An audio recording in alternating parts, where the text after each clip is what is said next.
بعض لوگ یہ سوال کرتے ہیں کہ صحابہ کرام کے دور میں یہ کام کیوں نہیں ہوتے تھے؟ میں کہتا ہوں جھوٹ ہے۔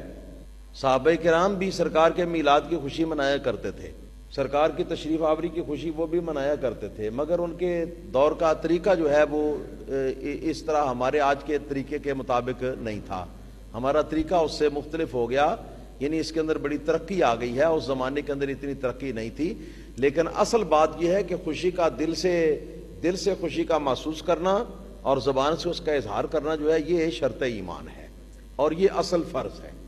تو یہ تو انہوں نے ادا کیا ہے، جیسا کہ ابھی میں نے سوموار شریف کے روزے کی میں نے مثال دی ہے، تو اس لیے یہ کہنا غلط ہو گیا۔ لیکن یہ بات ایک بڑی عجیب بات ہے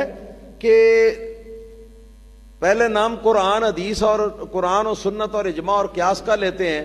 کہتے ہیں کہ یہ دلائل شرع، ان سے مسئلہ ثابت کرو، ان سے مسئلہ ثابت کر دیا تو آٹا گلندیاں نہیں کیوں ہوئے،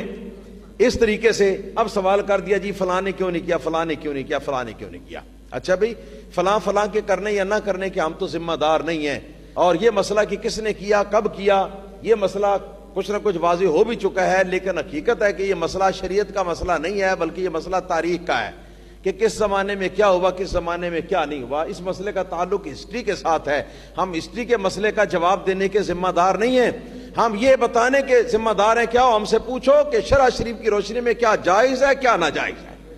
اور یہ ضروری نہیں کہ دنیا کے سارے جائز کام کسی ایک زمانے کے لوگوں نے کیے ہوں، یہ کوئی ضروری نہیں، کیونکہ ہر زمانے کے اندر خوشی کا معیار بدل جاتا ہے۔ ایک وہ زمانہ تھا جس زمانے کے اندر یہ روشنی کا انتظام نہیں ہوتا تھا، بڑا مشکل تھا روشنی کا انتظام کرنا، تو اس زمانے کے اندر خوشی کے اظہار کے لیے لوگ روشنی وغیرہ جو ہے اس کا انتظام نہیں کرتے تھے۔ مگر آج کے زمانے کے اندر تو روشنی بہت زیادہ ہے، آج کل تو لوگ کیا نام ہے وہ سینمے اور تھیٹر جو ہیں ان کے اوپر اور پٹرول پمپوں کے اوپر پتہ نہیں، اور اپنی دکانوں پر کتنی بجلی کی روشنی کرتے ہیں۔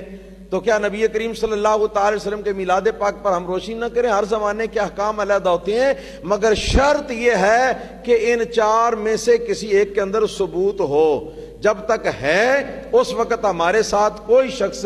انکار نہیں کر سکتا، اور اگر کوئی اس کے باوجود انکار کرنا چاہتا ہے تو اپنے دماغ کا علاج کرائے۔